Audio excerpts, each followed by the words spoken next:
In this segment, we will cover how to prepare a deed. For purposes of your outside project, you will prepare a deed transferring the property from the current owner to yourself.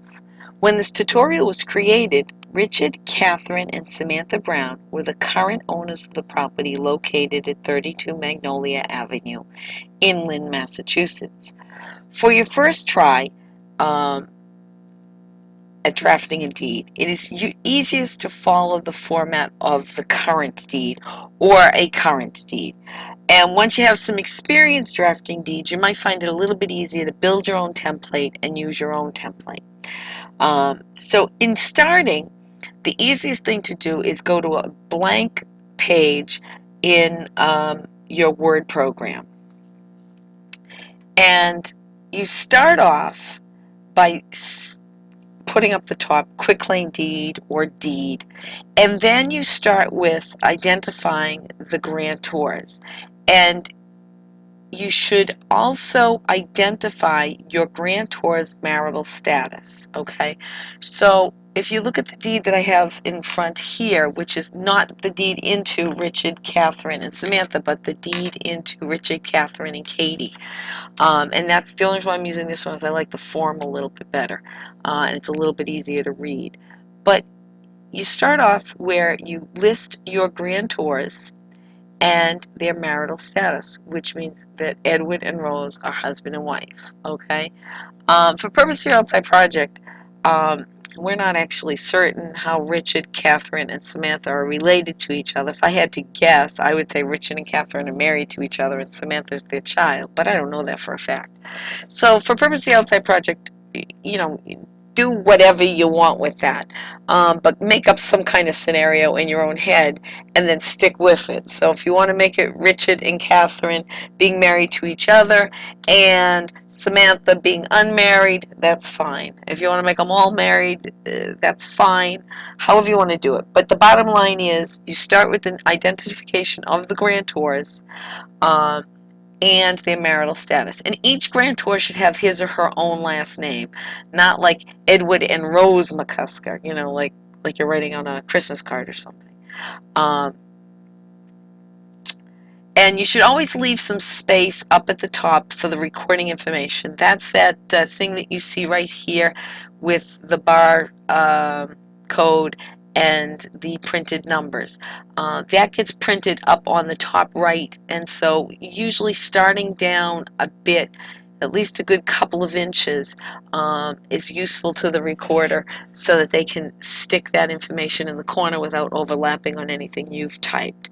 So you start a little further down on the page, and there are actually some specific standards on how much space you're supposed to leave at the top, but a couple inches usually does it.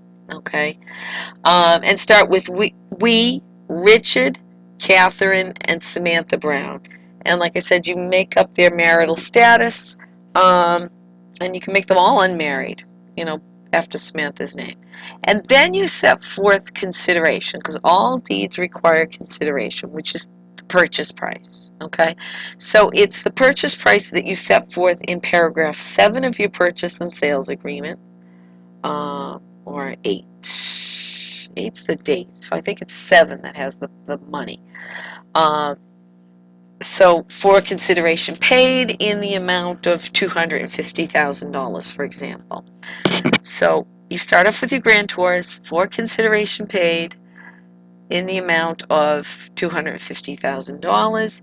Then you have to insert words of grant, okay, which is just grants to. All right. If you look at some old deeds, what you'll see is grants to and 17 or 25 synonyms for the word grant. So it would be grant, quitclaim, release, remise, remit, a whole bunch of words that just mean transfer. Now we just say grant or grants to and your covenant.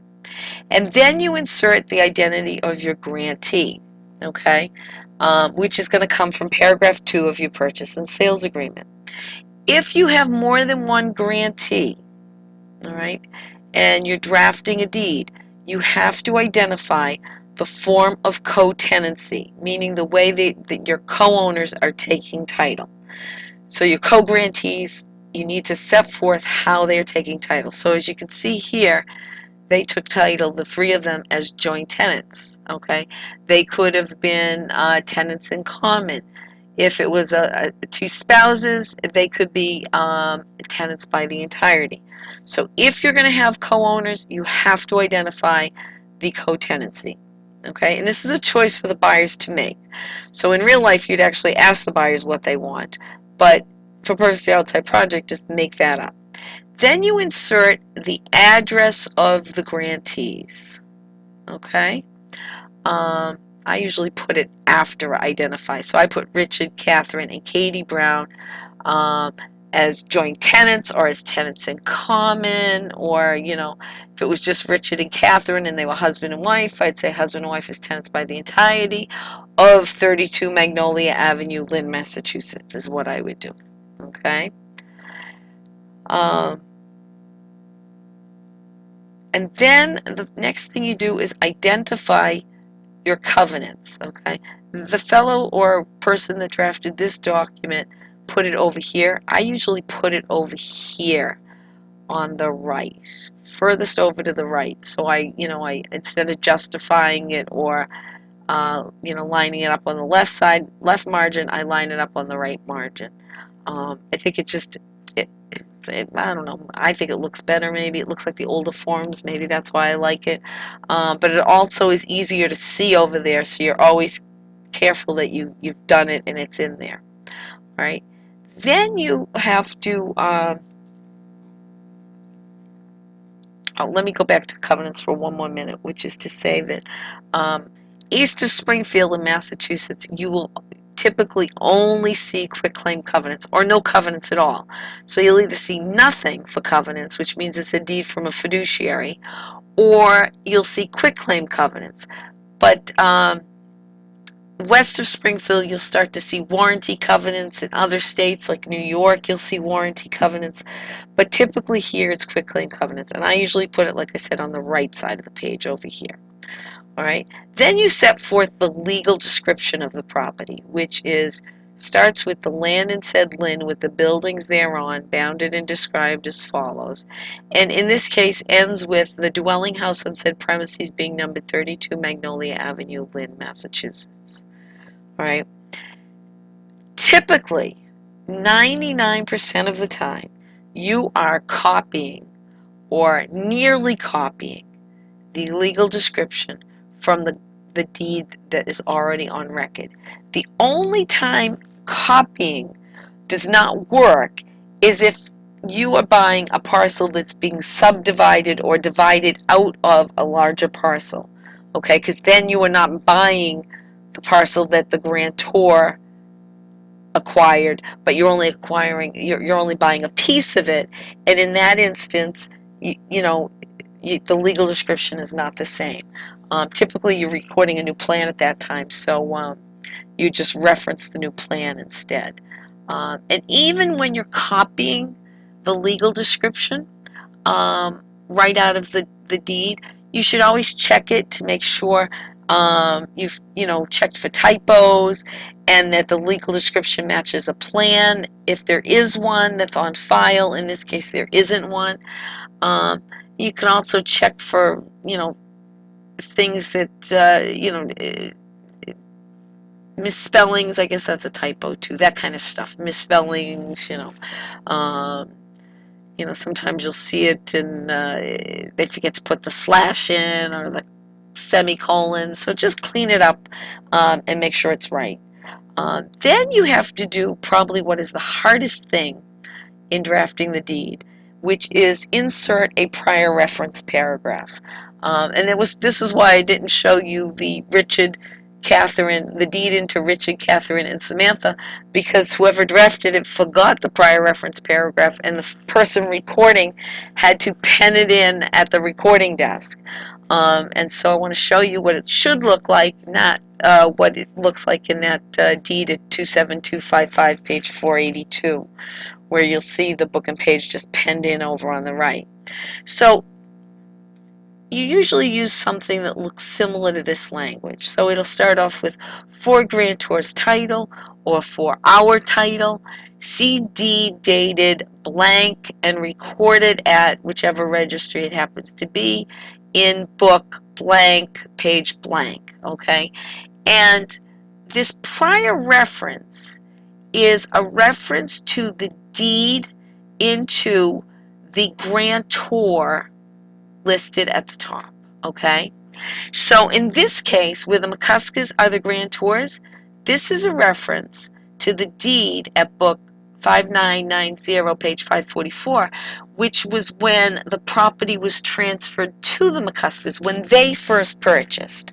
So when you go to draft a deed from the Browns, being Richard, Catherine, and Samantha, to yourself, you make reference to the 2007 deed where Richard, Catherine, and Katie convey into Richard, Catherine, and Samantha at 27255, page 482. You could also use language that instead of for grantor's title or for my title, you could write meaning and intending to convey the premises conveyed to the grantors in book blankety blank, page blankety blank at the Essex Registry of Deeds or the Essex South Registry of Deeds. All right? Um, then you have to, and this is a little thing that should be fixed on in this. If I were drafting this, I would not write it just like this. You would either write witness our hands and seal, SEAL, this blank day of blank 2000 blank. So witness our hand, HAND, and seal, SEAL, this blank date of blank 2000 blank. All right. Or you could do executed under seal, SEAL, this blank day of blank 2000 whatever. All right. But you really should, this is missing that words under seal, and it's not horrible, but it really would be better if it were the other way around. And then you draw some lines so that the grantors can sign the deed. And type their names below the signature lines. And then the grantor's signature must be notarized. So you have to insert a notary clause. And I want to see if this gets me to the, gets me to the next page so you can see the notary clause.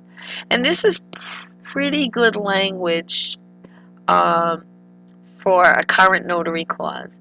So you type Commonwealth, you leave a space. I would not type in Essex. I would leave a blank line and then a comma and then an SS.